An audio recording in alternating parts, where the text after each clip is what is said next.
Jodongo maromo 62 e gwenge mag Nam Chumbi osekaw ngimagi kaluwore kod ywaruok mag lowo kaluwore gi jatend migawo mar arita Kipchumba Murkomen.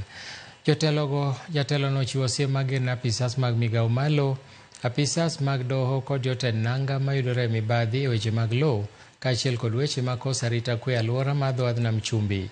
Esther Ojwang' nigi ler mathoth.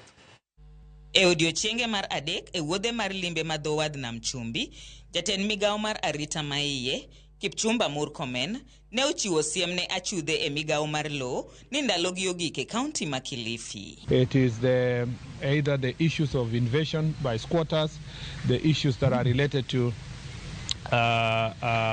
squatter settlement, issues of land evictions, issue of titling. Jatelo no otudo thoe mawuok e kaunti ma Kilifi kod chochni arita kwe mantiere kono ka otudo lal ngima ji kono kod achudhe mantiere migawo mar lowo. Our judicial officers compound the problem when it comes to land issues by either issuing conflicting court orders or sometimes issuing, for example, an order on adverse possession. In law, when you give an order on adverse possession, you are trying to say a person was living in a particular place for a long period of time. Jodak ma Kilifi koro ojiw mondo oluyo makare mar yudo lowo. This is regrettable and this is an indictment on the part of government, as a whole.